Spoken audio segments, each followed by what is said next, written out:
Ó morte, tu que és tão forte, que mata o gato, o rato e o homem, vista sua mais bela roupa quando vieres me buscar. E assim finaliza nosso querido Raul Seixas em Morte, Morte, Morte, que talvez seja o segredo dessa vida. É uma música que eu gosto muito, Canto para Minha Morte, do Raul.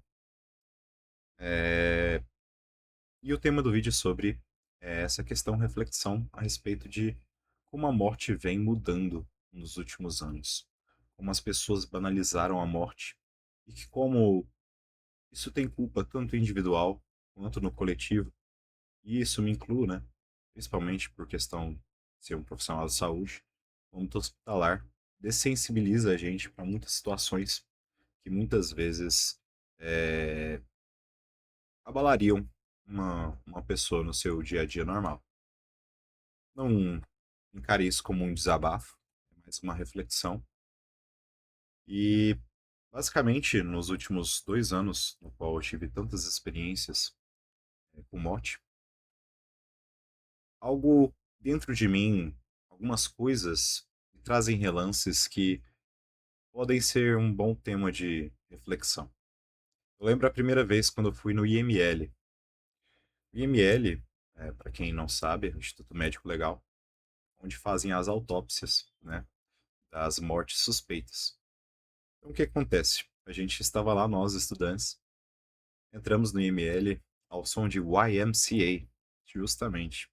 Não era algo que eu estava esperando, mas o pessoal parecia bem descontraído, enquanto cerrava a cabeça de uma idosa que havia sido picada por um animal peçonhento. Eu lembro, assim, da imagem bem discreta, assim, bem nítida, na verdade, na minha cabeça. Aquilo me chocou muito na hora, e eu sou uma pessoa muito sensível ao cheiro, então acaba que isso acabou marcando um pouco, né, na minha memória.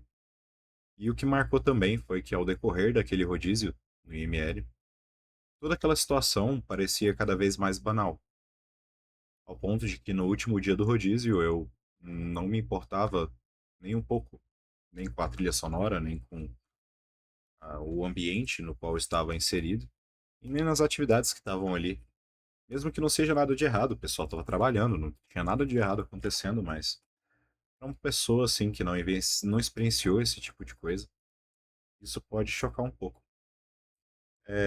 Mas é algo que trouxe, sim, interligou quando parei para almoçar com a minha mãe. A gente fez uma mudança recentemente e a gente estava vendo as notícias e justamente a mesma coisa de sempre, aquela banalidade, aquela brutalidade na hora do almoço, né? Falando de mortes, assassinatos, essas coisas. E por que que isso gera tantos likes? A morte é algo enigmático. Muitas pessoas lidam com das suas formas mais individuais possíveis, tanto com a morte, seja seguindo uma prática religiosa, ou algo voltado para a espiritualidade, ou algo pessoal mesmo. Mas, independente do que seja, até a não escolha se torna uma escolha quando se trata de morte, porque é algo que todos vão experienciar. Não é algo que dá para se fugir, que dá para se simplesmente optar por algo diferente, seja pobre, rico, magro ou gordo. Uma hora nós vamos morrer. E por que que isso nos afeta tanto? Eu trouxe alguns pensamentos que talvez confortem as pessoas, tanto da vertente mais filosófica quanto da vertente mais religiosa, mesmo não sendo uma pessoa muito religiosa. É claro que várias instituições que a gente tem hoje em dia podem ser utilizadas como um suporte, né? Seja a religião ou qualquer outra dessas outras, seja família, amigos, mas eu acredito que a morte em si, por questão de estar sempre ligada a esse quesito religioso, né, e individual, eu acho que ela tem uma particularidade ainda maior. Ela transcende as experiências individuais. Ela não é só apenas uma experiência individual, como é uma experiência obrigatória, né? Assim por se dizer.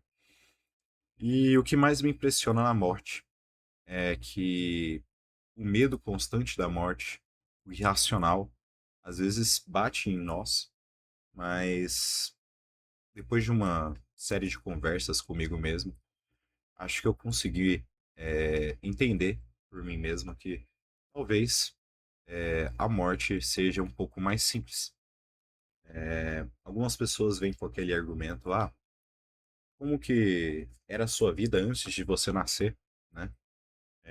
Não lembro, tudo mais. Algumas pessoas às vezes até têm algumas respostas mais vinculadas a interpretações pessoais ou religiosas, mas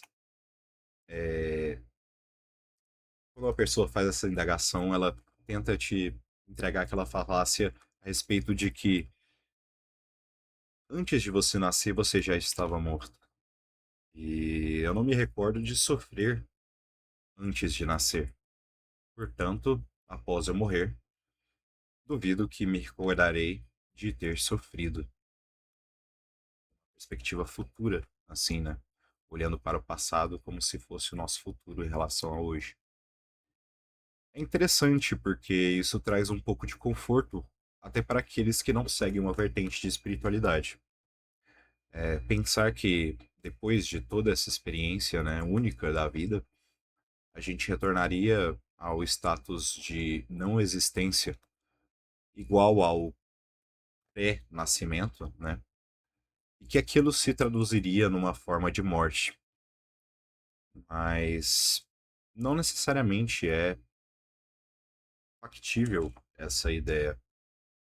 Eu acho que a morte é algo que a gente deva respeitar e deva utilizá-la como uma métrica.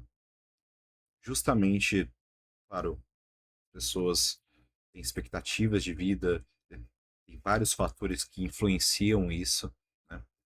Mas a morte ela pode acontecer para qualquer um, a qualquer hora, a qualquer momento, independente de expectativa de vida, de classe social ou qualquer uma dessas coisas. Eu acho que isso é um dos últimos e únicos fatores que mantém a ordem natural das coisas atualmente. Porque se para uns a justiça dos vivos não vale a pena, para outros a justiça divina não faz sentido, pelo menos o ser humano ainda detém de uma justiça, que um dia irá morrer.